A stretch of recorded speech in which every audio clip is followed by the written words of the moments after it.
This story begins with Wasong, a man with a normal 9 to 5 job, like everyone else, who dreamt of becoming rich. But how could he get rich quickly? It was 2020. Property prices were rising rapidly. He came up with a plan.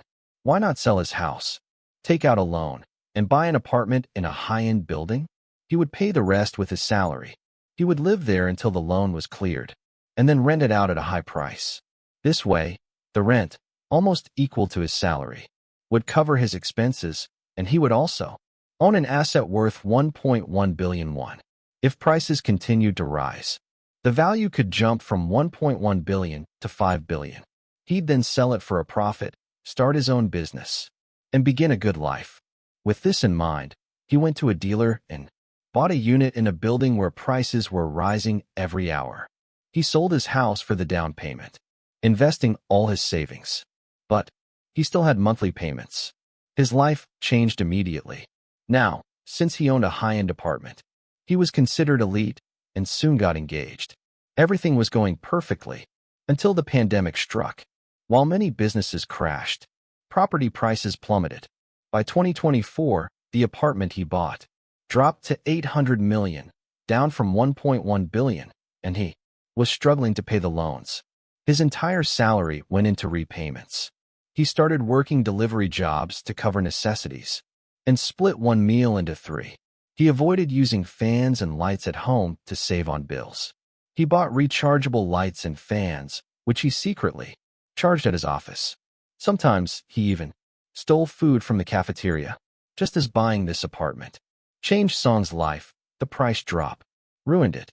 His engagement was broken, and he suffered in every way. To make matters worse, he constantly heard construction noises. He believed they were coming from the apartment above. He went upstairs to complain, but the man assured him the noise wasn't coming from there. Now, even Song's neighbors were annoyed. They repeatedly left notes asking him to stop the noise. "Please stop," they said. "Everyone is disturbed." He decided to confront the building owner. He told the owner that the noise was so intense he couldn't sleep, and the entire building was complaining. He had filed complaints, but no one took action.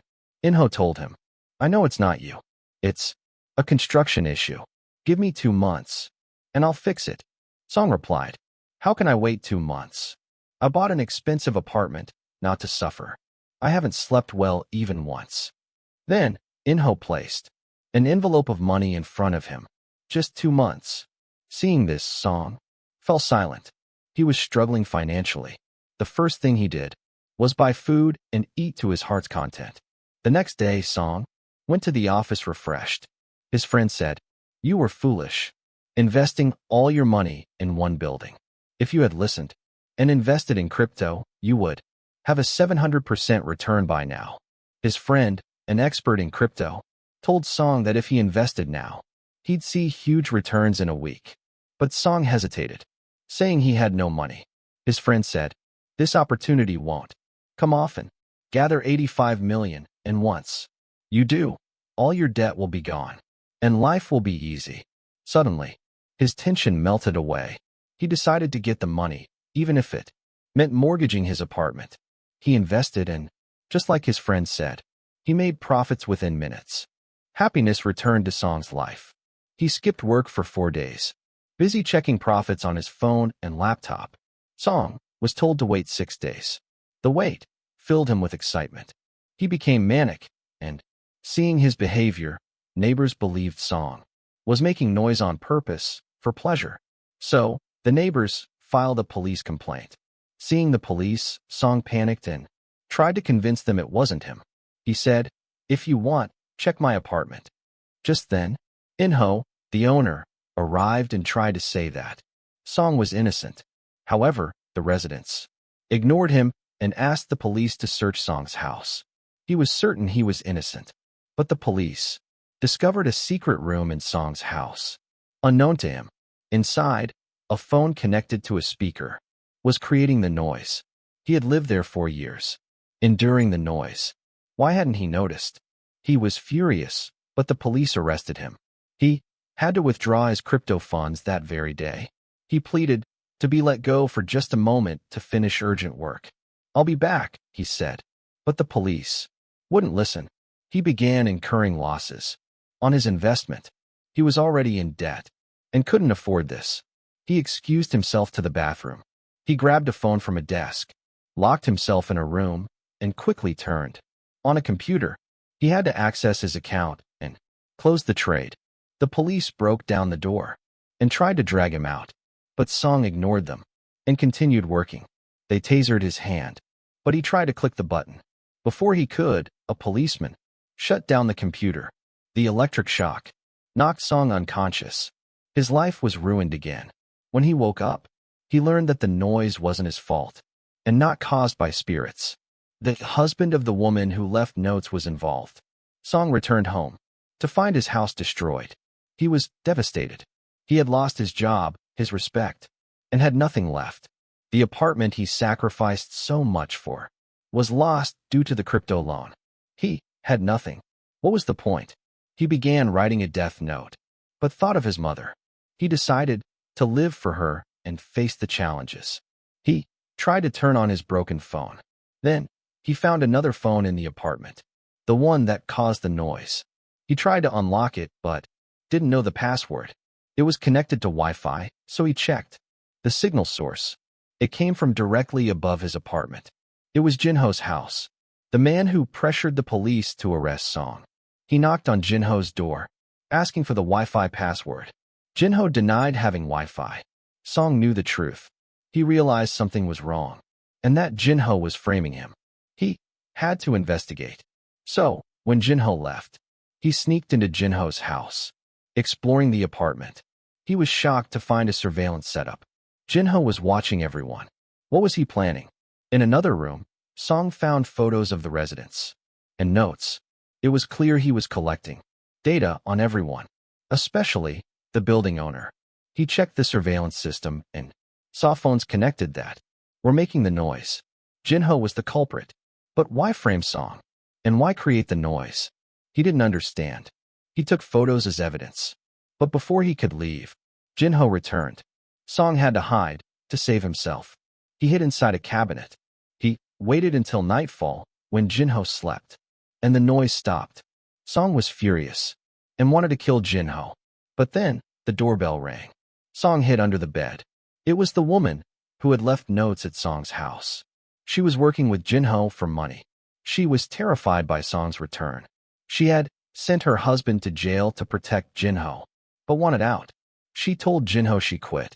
But Jinho offered her money, asking for a few more days. Jinho didn't understand her fear and tried to buy her off. This angered the woman, and she destroyed his tapes. Jinho was enraged. He grabbed a hammer and hit her head, killing her. Song witnessed everything. Jinho received a call and left the apartment. Song tried to leave immediately. However, Jinho was waiting at the door. Unsurprised, he said, "I knew you were here." Song was terrified, fearing Jinho would kill him too. But before dying, he wanted to ask, "Why did you frame me?" Jinho explained, "I'm a journalist looking for a story. Yours was perfect. A crazy man who spent everything on an apartment, only to be caught on false charges." He said, "I wanted to sell your story to the news. For money, the building's value would drop, and Inho, the owner, would suffer most." Song asked, "Why do you want to devalue the building?" Jinho replied, "Because of construction faults. The value dropped, and I suffered a huge loss. There were always noises from the walls, so I set up the noise system to create complaints." Song cried, "I suffered too. Why frame me? You had a rivalry with the owners." "Why me?" Jinho said, "I told you. I needed a story to make me famous, and yours was the best. But now, you're useless." He attacked Song, but Song said, "Wait. I have a plan to help you. Take revenge." Jinho stopped. "Why help me?" Song replied, "I want to save my home and recover losses." But Jinho was suspicious. Song told him, "I saw you kill that woman. I could report you, but I won't have to prove it. I'll help dispose of the body." Jinho began to trust Song. He said, "If you deceive me, I'll kill you." Song reassured him and they became partners. They went to Inho's penthouse and attacked. Inho was nervous. Jinho asked, "Do you remember me? I know everything about you. You were a lawyer who got into construction and made money through corruption. I collected evidence of your corruption. I reported the faults, but you fired me and blocked the news before selling apartments at double the price." Jinho said, "I hated you and vowed to destroy you. That's why I bought a flat here to watch you." Inho denied it, but Jinho demanded the account books. Inho replied, "I don't know. My husband handles that." Jinho dragged her injured husband out and forced him to open the locker. But the books weren't there. Inho then spoke to Song. "I know you're Song. I'm sorry I deceived you. Help me, and I'll give you money. I'll give you the apartment and clear your debts." Song said, "I can't. Jinho killed a woman and will kill us all." Inho whispered, "Untie me. Get the pistol from my office. Use it to kill Jinho." Obeying her, Song got the gun and pointed it at Jinho. Jinho saw him and was enraged by the betrayal. He attacked Song. Song dropped the gun. Before Jinho could kill him, Inho picked it up and shot Jinho, but the gun didn't kill him. It was designed to emit knockout gas. Inho and her husband covered their noses, and Song did the same. Inho told her husband to kill Jinho. The wounded man used all his strength to kill Jinho. Song was stunned. Inho then attacked Song with a hockey stick. When Song was near death, she said, "I hate poor people like you. I in your greed. You buy flats here, trying to match the elite, but you just stink. I hate you. You were looking for the account book? It was on this shelf." She confessed her crimes to Song, confidently, knowing Song wouldn't survive to tell the police. She raised her stick to finish him, but Jinho rose up and grabbed her throat. He had pretended to be dead to get a confession. He strangled Inho to death. Jinho was in bad shape. He told Song to take the book to the media to expose the building's secrets. Song picked up the book and found evidence that Inho had demolished his apartment. That he walked to the kitchen. Jinho asked, "What are you doing?" Song replied, "I won't follow orders anymore." He put the book and his debt papers in the microwave, turned on the gas, and left. The apartment exploded, leaving Song watching silently. The penthouse explosion erased all evidence of Song's involvement and his loans. He then made a brilliant move, giving the police the evidence from Jinho's house. He didn't reveal the building's flaws, knowing it would cause a scandal and drop prices again. The news claimed the building was fine. Jinho held a grudge and tarnished its reputation. The news raised prices again, solving Song's problems. Song returned to his apartment, overjoyed. Faint noises still echoed. He knew it was a permanent fault, but he didn't care. He would sell it and leave. That's how the movie ends, with his story of survival.